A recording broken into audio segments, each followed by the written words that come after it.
Hola de nuevo, vamos ya con el tercer vídeo de este tema de aplicaciones a la derivada de matemáticas aplicadas a las ciencias sociales 2.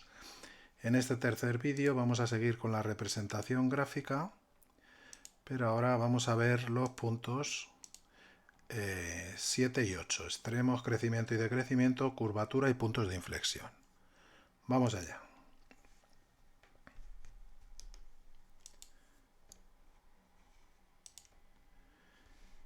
Bien.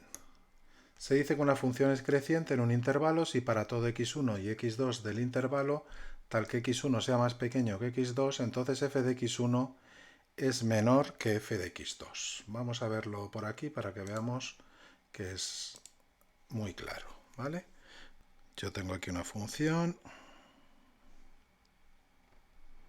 creciente de izquierda a derecha, pues si cojo por aquí x1 y por aquí x2, si es creciente, f de x1 estaría aquí y sería más pequeño que f de x2, ¿vale? Y como vamos a ver ahora la de decreciente, pues ya aprovechamos. Si cojo una decreciente,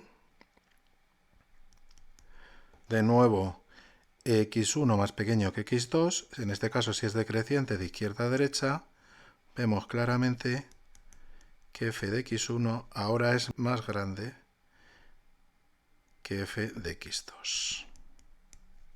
¿De acuerdo? Tenemos aquí la definición. Una función se dice que es decreciente si para todo x1 y x2 con x1 menor que x2, ahora f de x1 es mayor que f de x2. ¿De acuerdo? Ya lo hemos visto bien claro en el dibujo. El máximo y el mínimo de una función, que juntos se llaman extremos, son el mayor y el menor valor que toma la función en cada punto de un entorno dado, lo que se llama máximo o mínimo relativo, o en todo el dominio, que sería el máximo o mínimo absoluto. Vamos a explicarlo también por aquí gráficamente. ¿Vale? Imagina que yo tengo una función que haga pues una cosa así, por ejemplo, ¿vale? Aquí estaría el eje X, por aquí mismo el eje Y, ¿de acuerdo? Entonces este valor de aquí, que será x1, o este valor de aquí, x2, son máximos relativos. ¿Por qué? Porque son los más grandes de un pequeño entorno. En este entorno pues son los valores más grandes de la función, ¿vale? No hay valores que lleguen más alto que este, ¿vale? Y a este le pasa lo mismo. Entonces x1 y x2 pues serían máximos relativos, ¿de acuerdo? Y luego, de entre los dos, el máximo absoluto es x1. ¿Por qué? Pues porque es el más grande de toda la función. Vemos que por aquí seguiría decreciendo, con lo cual, perdón, no hay ningún valor en el que la función alcance un valor mayor que él. ¿De acuerdo? Entonces x1 y x2 serían máximos relativos, x1 además sería máximo absoluto. Y luego, pues este de aquí, llamémosle x3, pues sería un mínimo relativo porque es el más pequeño de su entorno, pero no es el más pequeño de la función. Por aquí hay valores mucho más pequeños que él. ¿De acuerdo? O sea que hay máximos que son relativos y absolutos, máximos que son relativos pero no absolutos, y máximos que son absolutos pero no relativos. ¿Vale? Pues un ejemplo de un... Aquí tenemos el x3, que es relativo y no absoluto, el x1, que es las dos cosas. Pues un ejemplo de uno que no sería relativo y sí sería absoluto, lo voy a poner por aquí. Pues imaginad, esto ya es bastante extrañito, pero puede pasar, ¿eh? Imaginad una función que esté definida solo en este intervalo, ¿vale? Desde aquí, desde A hasta B.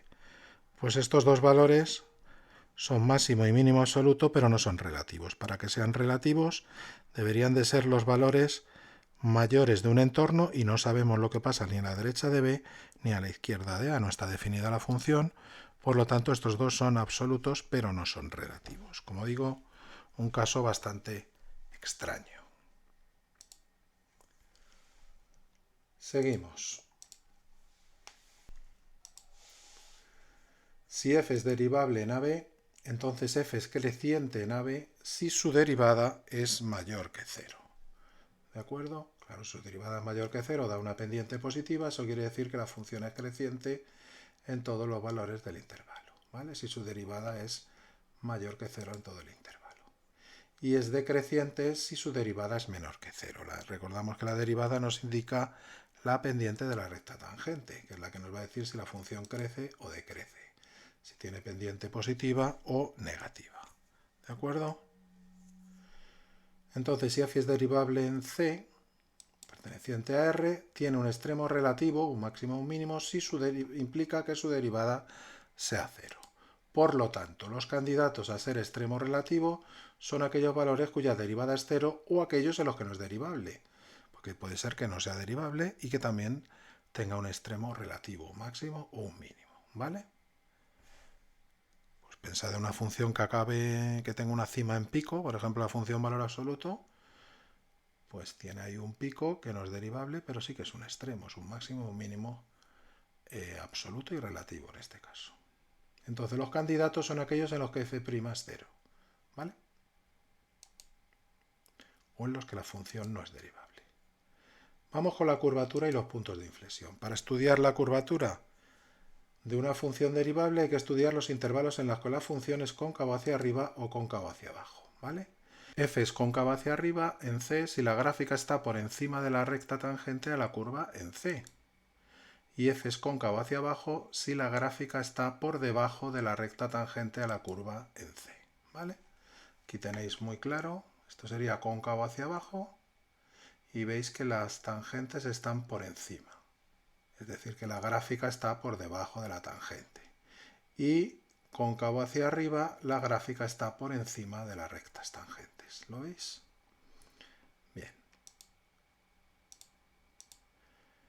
Y un punto de inflexión es un punto en el que la curvatura cambia. Entonces, si f es derivable en un intervalo, es cóncavo hacia arriba si su segunda derivada es mayor que 0 y es cóncavo hacia abajo si su segunda derivada es menor que 0. ¿Vale? Y si f es derivable c, tiene un punto de inflexión en c, entonces su segunda derivada es 0. Es decir, los candidatos a ser puntos de inflexión son aquellos en los que la segunda derivada es 0. ¿Vale? Voy a intentar explicároslo un poquito por aquí para que lo veáis mejor, ¿vale? Si yo tengo una función cóncava hacia abajo, ¿vale? Fijaros, aquí es creciente, aquí tiene un máximo y aquí es decreciente. Su derivada es positiva porque la función es creciente, aquí su derivada es 0 porque tiene un máximo y aquí su derivada es menor que 0 porque es decreciente. Es decir, f' pasa de ser positiva a 0 a negativa. Por lo tanto, va decreciendo. Es decir, su derivada es menor que 0. Pero su derivada es la segunda derivada. ¿De acuerdo? Y si es cóncavo hacia arriba, fijaros, aquí decrece.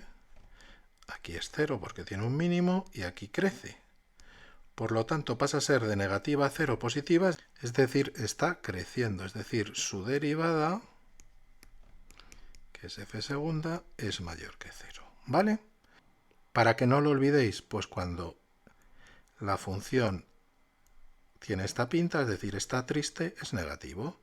Y cuando está contenta, positiva la segunda derivada. De esta manera seguro que no lo olvidáis. Y para terminar este punto, pues recopilamos, ¿vale? Cuando f' es mayor que 0 es creciente, cuando es menor que 0 es decreciente, y cuando es 0 puede ser un máximo o un mínimo si la segunda derivada, ¿vale? Es menor que 0 es un máximo porque sería cóncavo hacia abajo, y si es mayor que 0 sería un mínimo porque sería cóncavo hacia arriba, ¿vale? Si la segunda derivada es positiva es cóncavo hacia arriba, aquí lo tenemos muy claro, y si es negativa, cóncavo hacia abajo, ¿vale? Aquí lo hemos puesto contento y triste.